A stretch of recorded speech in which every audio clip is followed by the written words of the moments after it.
कराची के इलाके अजीजाबाद में 2 हफ्तों से पानी की फराहमी बंद है। पानी की बंदिश के बायस शहरियों की मुश्किलात दोहरी हो गई हैं। कराची के इलाके अजीजाबाद में 2 हफ्तों से पानी की फराहमी बंद है, जिसके बायस शहरियों को शदीद मुश्किलात का सामना करना पड़ रहा है। कराची का इलाका है अजीजाबाद, जहाँ पर 2 हफ्तों से पानी की फराहमी मुकम्मल तौर पर बंद है। पानी की बंदिश के बायस शहरियों की मुश्किलात में मुसलसल इजाफा होता जा रहा है। मजीद जानते हैं टॉन न्यूज़ के नुमाइंदे इमरान अहद खान से। जी इमरान, अपडेट कीजिएगा, क्या वजूहात सामने आई हैं पानी की बंदिश की? जी इमरान।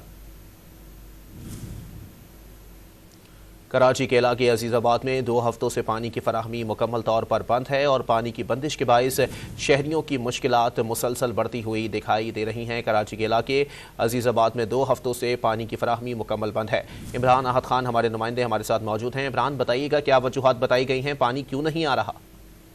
देखिए, बिल्कुल शहर कायद के बाद से जो है पानी की बूंद बूंद को तरफ से जिला बस्ती में DC6 है, अजीजाबाद का इलाका है, जहाँ हजारों मकीन जो है पानी की फराहमी जो है इसकी वजह से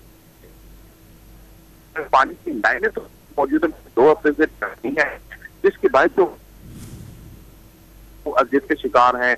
जबकि हमारी बात हुई है वहाँ के इलाका में, क्योंकि उनको क्या है कि बार बार शिकायतें की गई हैं, वाटर बोर्ड को खत लिखे गए हैं, दरखास्तें दी गई हैं कि किसी भी तरह पानी जो है वो यहाँ दिया जाए, मगर उसके बावजूद भी अजीजाबाद में पानी नहीं दिए गए, जिसके बायस वहाँ की जो खवातीन है वो घरों से बाहर जो निकलने पे मजबूर है और दूर इलाके में जाके वो पानी भर के एलन के जरिए जो है वो लेके आ रही। उनका यही कहना है कि फौरी तौर पर हुकूमत की जिम्मेदारी है, वो वाटर बोर्ड की जिम्मेदारी की वो पानी फराहम करें। जैसे उनका ये कहना है पानी ना होने की वजह से वो बहुत ज्यादा परेशानी का शिकार है। जी बहुत शुक्रिया इमरान अहद खान अपडेट करने के लिए।